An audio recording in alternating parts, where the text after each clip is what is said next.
നമുക്കിന്നേ കുട്ടീസിനെ lunch ബോക്സിലൊക്കെ കൊടുത്തു വിടാൻ പറ്റുന്ന ഒരു നല്ല പനീർ ബിരിയാണി ഉണ്ടാക്കി നോക്കിയാലോ, അത് കുക്കറിൽ. അപ്പോൾ അതിന് വേണ്ടിയിട്ട് ഒരു ബൗൾ എടുത്തിട്ടുണ്ട്. 2 കപ്പ് അരിയാണ് ഞാൻ എടുത്തിരിക്കുന്നത്. അപ്പോൾ ആ അരി എടുത്തിട്ട് ബിരിയാണി റൈസ് എടുത്തിട്ട് അതിലേക്ക് വെള്ളം ഒഴിച്ച് കുതിരാനായി മാറ്റി വെക്കാം. എന്നിട്ട് ഒരു കുക്കർ എടുത്തിട്ട് അതിലേക്ക് 2 ടേബിൾ സ്പൂൺ നെയ്യ് ഒഴിച്ച് കൊടുക്കുന്നുണ്ട്. പിന്നെ അതിലേക്ക് കുറച്ച് 1 ടേബിൾ സ്പൂൺ സൺഫ്ലവർ ഓയിലും കൂടെ ഒഴിച്ച് കൊടുക്കുന്നുണ്ട്. പിന്നെ നമുക്ക് ഉള്ളി വറുത്തെടുക്കണം. അതിന് വേണ്ടിയിട്ട് ഒരു ചെറിയ ഉള്ളി കനം കുറച്ചരിഞ്ഞിട്ട് നമുക്കത് വറുത്തെടുക്കാം. ബ്രൗൺ കളർ ആവുന്നത് വരെ വറുത്തെടുക്കാം. എന്നിട്ട് അത് മാറ്റി വെച്ചിട്ട് നമുക്ക് അതിലേക്ക് തന്നെ കാഷ്യൂ ഇട്ട് വറുത്തെടുക്കാം. അത് ഒരു ബ്രൗൺ കളർ ആവുന്നത് വരെ വറുത്തെടുക്കണം.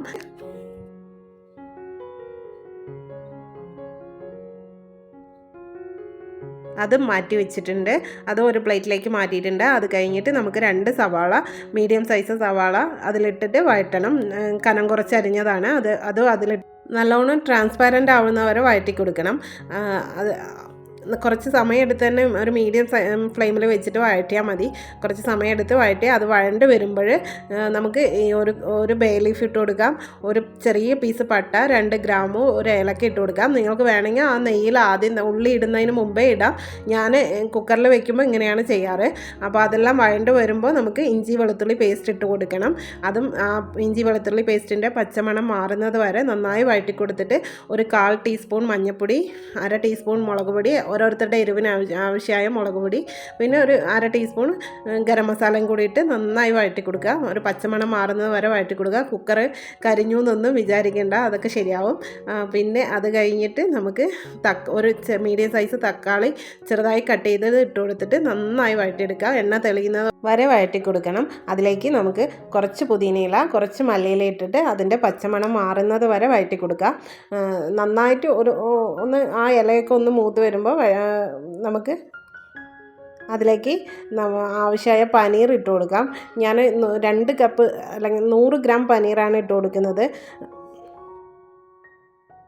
പനീർ ഇട്ട് കൊടുത്തിട്ട് പിന്നെ ഒന്ന് പതുക്കെ ഇളക്കിയാൽ മതി, അല്ലെങ്കിൽ പനീറെല്ലാം ഉടഞ്ഞു പോകും. അതുകൊണ്ട് പതുക്കെ ഇളക്കി കൊടുക്കാം നമുക്ക്. അത് കഴിഞ്ഞിട്ട് നമുക്ക് 1 കപ്പ് അരിക്ക് 2 കപ്പ് വെള്ളം എന്ന ഇതിലാണ് എടുക്കുന്നത് ഞാൻ. നിങ്ങൾക്ക് 1 കപ്പ് അരിക്ക് 1.5 കപ്പ് വെള്ളം എടുത്താലും മതി. എൻ്റെ ഇതിന് അരിയുടെ വേവ് അനുസരിച്ചിട്ട് 1 കപ്പ് അരിക്ക് 2 കപ്പ് വെള്ളം തന്നെ വേണം. എന്നിട്ട് അതുകൊണ്ട് വെള്ളം ഒഴിച്ചു കൊടുത്തിട്ട് ആവശ്യത്തിന് ഉപ്പിട്ട് കൊടുക്കാം. ഉപ്പിട്ട് കൊടുത്തിട്ട് നമുക്ക് അത് തിളയ്ക്കുന്ന വരെ വെയിറ്റ് ചെയ്യാം. തിളച്ച് കഴിഞ്ഞിട്ട് നമ്മൾ സോക്ക് ചെയ്ത് വെച്ച അരി വാർത്തെടുത്തിട്ട് അതിലിട്ട് കൊടുക്കാം. അരി ഇട്ട് കൊടുത്ത് അതൊന്ന് തിളച്ച് വരുമ്പോൾ നമുക്ക് കുക്കർ അടച്ചിട്ട് വിസിലിട്ടിട്ട് മീഡിയം ഫ്ലെയിമിൽ 10 മിനിറ്റ് വയ്ക്കാം.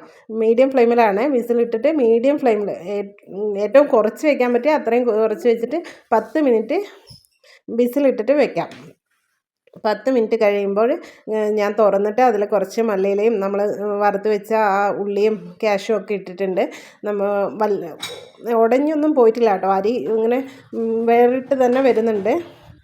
ചൂടോടെ ആയതുകൊണ്ടാണ് കുറച്ചുകൂടെ അത്. നമ്മൾ ചൂടോടെ വലിയ തവിയിട്ട് കുക്കറിൽ ബിരിയാണി വെച്ചാൽ ഇളക്കരുത്. നമുക്ക് ഫോർക്ക് ഉണ്ടല്ലോ, ഫോർക്ക് വെച്ച് പതുക്കെ ഇളക്കി കൊടുത്താൽ നല്ലോണം ഓരോ അരിയായിട്ട് വേറിട്ട് കിട്ടും. പനീറൊന്നും ഉടഞ്ഞു പോയിട്ടില്ല. നമുക്ക് തവിയിട്ട് ഇളക്കാതെ ഒരു ഫോർക്കിട്ട് ഇളക്കി കൊടുത്താൽ മതി.